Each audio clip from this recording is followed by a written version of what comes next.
Dans cette courte vidéo, je viens vous parler de vos mains.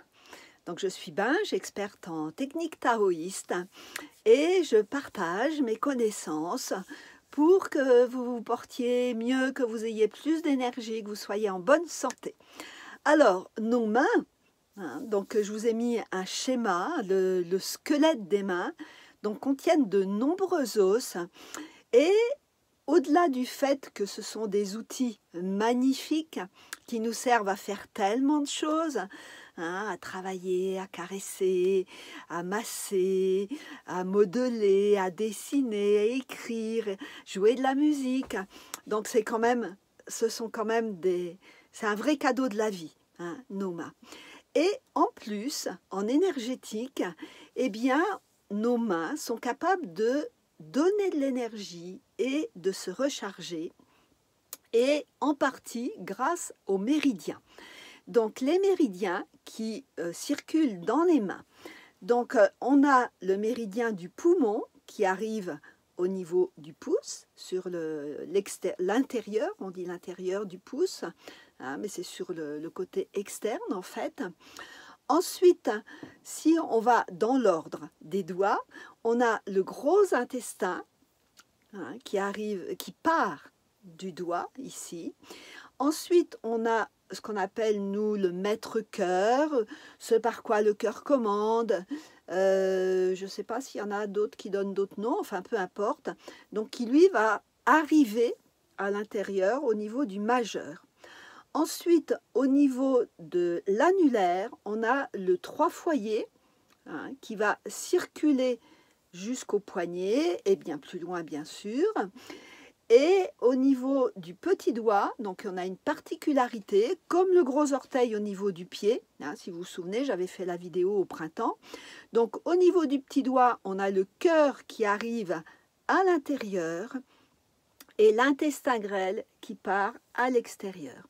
Donc ce qui est intéressant, c'est que ces méridiens, en fait, sont associés.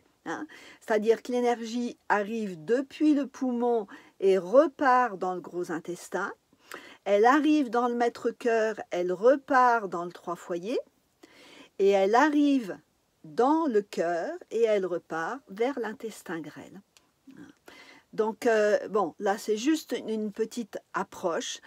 C'est aussi pour ça que c'est important que nos mains restent souples. Donc, c'est vraiment bien de pouvoir les masser. Et il y a une chose que j'aime particulièrement quand je masse, je crois que j'en ai parlé dans les pieds aussi, c'est que j'aime bien aller chercher les os. Par exemple, quand je vais masser l'index, eh bien, je vais masser chaque phalange et je vais vraiment aller chercher chaque petit os pour assouplir. Donc dessus, dessous, des deux côtés, et de cette façon. Voilà, je vais vraiment aller chercher. Moi, je trouve que quand je fais un massage, en fait, j'aime bien aller chercher l'os. Donc, il ne s'agit pas de faire mal, mais il s'agit d'assouplir tellement les tissus qu'on peut aller masser les os, qui, eux, aiment beaucoup être massés aussi. Ils sont très importants. Ils fabriquent, entre autres, les globules rouges. Voilà. Eh bien, je vous encourage à vous masser les mains. Je vous ai mis le schéma dans le mail. Si vous ne l'avez pas, vous me le demandez, du squelette de la main, de façon que vous puissiez déjà bien connaître le squelette de la main. Et jeudi, donc je fais la conférence qui sera beaucoup plus longue et on parlera justement de comment l'énergie circule dans les mains, le lien avec les méridiens et les organes, et aussi comment, je rappellerai, comment l'énergie est capable de capter les énergies. Les mains captent les énergies et peuvent les redonner. Allez, je vous souhaite une bonne semaine et je vous dis à jeudi si vous pouvez, et à bientôt de toute façon.